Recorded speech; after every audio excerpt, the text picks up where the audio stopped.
Class 9। आज मैं आपको फिजिक्स में पढ़ाने वाला हूँ work, power and energy.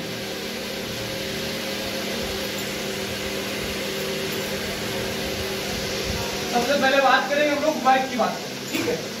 What is work? जब किसी भी ऑब्जेक्ट पे हम एक फोर्स अप्लाई करते हैं, जैसे कोई ऑब्जेक्ट रखा हुआ है, ऑब्जेक्ट पे हमने अप्लाई किया फोर्स, ऑब्जेक्ट जब फोर्स अप्लाई करेंगे तो ऑब्जेक्ट क्या करेगा? डिस्प्लेस करेगा। क्या करेगा बेटा? डिस्प्लेस। जब ऑब्जेक्ट डिस्प्लेस करेगा देन वर्क भी डन।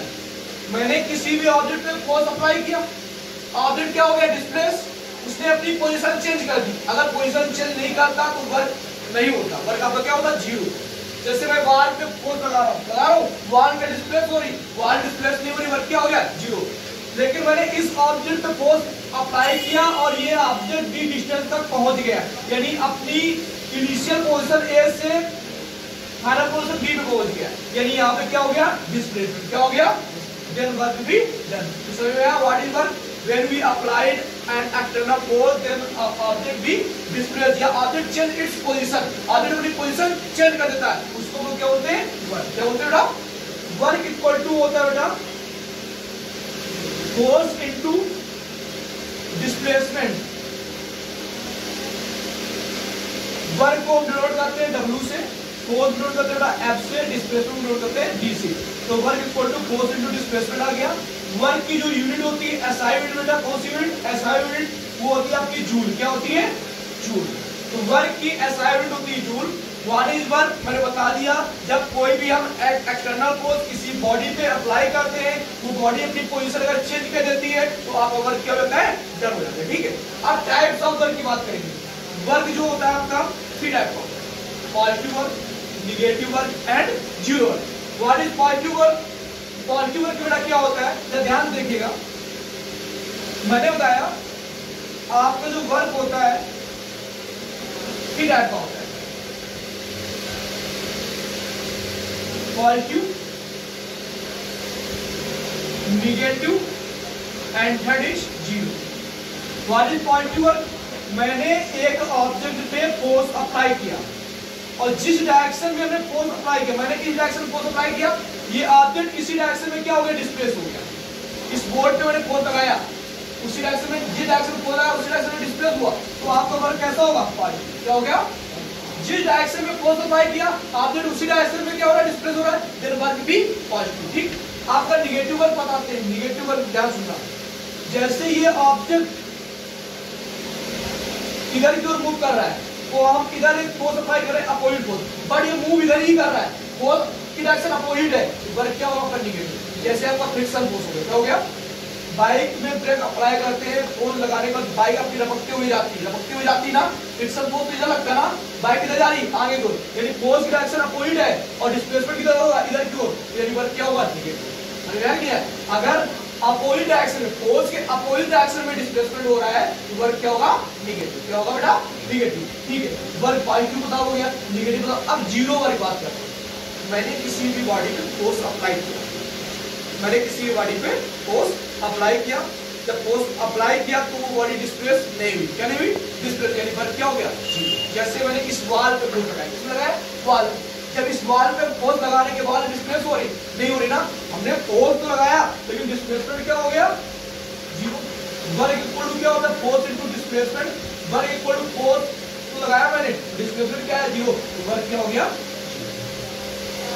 इतना आपको समझ में आया? मैंने वर्क बताया, वर्क की टाइप का होता है positive, negative and zero. Positive work कब होता है? जब किसी भी ऑब्जेक्ट पे हम फोर्स अप्लाई करते हैं तो वो ऑब्जेक्ट जिस डायरेक्शन में फोर्स अप्लाई करते हैं उसी डायरेक्शन में डिस्प्लेस होता है, तो आपका पॉजिटिव वर्क होगा। नेगेटिव वर्क क्या होता है? आपका वर्क 3 टाइप का होता है, पॉजिटिव, नेगेटिव एंड जीरो। मैंने डिफाइन भी कर दिया पॉजिटिव वर्क क्या होता है? जिस डायरेक्शन में फोर्स अप्लाई करते हैं, अगर ऑब्जेक्ट उसी डायरेक्शन में मूव कर रहा है तो आपका वर्क होगा पॉजिटिव। अगर अपोजिट डायरेक्शन में कोई भी ऑब्जेक्ट मूव कर रहा है और फोर्स की डायरेक्शन अपोजिट है तो वर्क नेगेटिव होगा, और कोई भी ऑब्जेक्ट डिस्प्लेस नहीं होगा तो क्या होगा? जीरो। मैंने आपको बताया वर्क की एसआई यूनिट जो होती है क्या होती है? जूल। ये एसआई यूनिट होती है, ये फॉर्मूले से आई, तो फॉर्मूला क्या होता है? W equal to force into displacement. तो ये तो आपकी एसआई यूनिट होगी। अकॉर्डिंग टू फॉर्मूला अगर बात करें, इसकी यूनिट जो होगी, फोर्स की यूनिट होती है न्यूटन और डिस्प्लेसमेंट की क्या होती है? मीटर। Newton metre. आपकी ये भी दूसरी यूनिट हो जाएगी, ठीक है। अब अगर बात करें इसकी इसकी सीजन यूनिट होती है बेटा डाइन, क्या होती है, सॉरी आर्क। इसकी सीजन यूनिट क्या होती है, आर्क। तो यहां से आपका एक रिलेशन बन जाएगा, और रिलेशन क्या होगा, रिलेशन बिटवीन 1 जूल एंड 1 अर्क। बहुत इंपॉर्टेंट है। तो 1 जूल और 1 अर्क में क्या रिलेशन होता है, मैंने बताया वर्क इक्वल टू होता है फोर्स इनटू डिस्प्लेस। वर्क मेरा 1 जूल जब होगा जब फोर्स मेरा 1 न्यूटन लगेगा और डिस्प्लेसमेंट मेरा क्या होगा 1 मीटर। 1 इंटू 1 तभी तो 1 होगा। मुझे पता वर्क यूनिट क्या होती है, जूल। वर्क यूनिट जूल होती है। 1 जूल वर्क कब होगा, जब फोर्स 1 न्यूटन होगा और डिस्प्लेसमेंट भी क्या होगा 1 मीटर। ठीक है, मुझे इसको चेंज करना है सीजीएस में। तो मुझे पता है, मैंने प्रीवियस चैप्टर में पढ़ा था फोर्स, और फोर्स में पढ़ा था मैंने 1 न्यूटन में आपका 10 की पावर 5 डाइन होता है।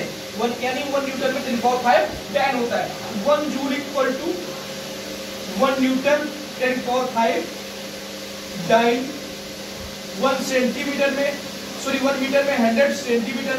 डाइन सेंटीमीटर आपका कौन सा यूनिट होता है, सीजीएस यूनिट। कौन सा होता है, सीजीएस। यहाँ आ जाएगा 1 joule equal to 567 10 power 7 dyne centimetre. 10 power 5 dyne centimetre को हम बोलते हैं, जो डाइन सेंटीमीटर होता है वो इक्वल होता है 1 अर्क के। तो 1 डाइन सेंटीमीटर इक्वल टू होगा 1 अर्क। 1 जूल इक्वल टू आपका आ जाएगा 10 पावर 7 अर्क। ये आपका रिलेशन आ गया। क्या रिलेशन, 1 जूल और 1 अर्क में कितना रिलेशन होता है, बोर्ड में भी बहुत बार पूछा जाता है। जो कॉम्पिटिटिव एग्जाम होते हैं वो क्लासेस में भी पूछा जाता है। तो आपका आया होगा, बहुत ध्यान देखिएगा। Work equal to force into displacement कैसे है, मैं फिर से बताता हूँ। वर्क इक्वल टू होता है फोर्स इनटू डिस्प्लेसमेंट। वर्क की असाइनमेंट जूल होती है, और 1 जूल वर्क कब होगा, जब फोर्स आपका लगेगा 1 न्यूटन और डिस्प्लेसमेंट होगा 1 मीटर। ठीक है बेटा, तो 1 न्यूटन इंटू 1 मीटर, यानी 1 इंटू 1 क्या है 1 जूल। 1 न्यूटन में आपका होता है 10 पावर 5 डाइन। जहां 1 न्यूटन लिखा हुआ लिख दिया हमने 10 पावर 5 डाइन। जहां 1 मीटर लिखा हुआ लिख दिया 100 सेंटीमीटर। ये हमें सबको पता है कि 1 मीटर में 100 सेंटीमीटर होता है।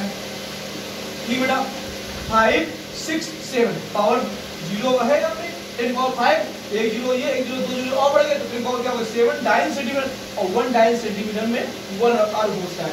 1 जूल इक्वल टू 10 पावर 7 अर्क। आपका ये रिलेशन भी कंप्लीट हो गया। अब आगे हम लोग बात करेंगे कंपोनेंट ऑफ फोर्स। फोर्स का कंपोनेंट होगा, डिस्प्लेसमेंट कंपोनेंट का वर्क क्या होगा, बहुत ध्यान रखना।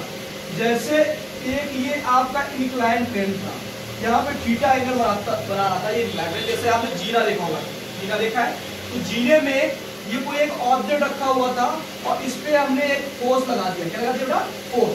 तो ये डिस्प्लेसमेंट हो गया इसका, यहाँ से यहाँ तक डी। ऑब्जेक्ट ये पहुंच गया आपका यहाँ पर।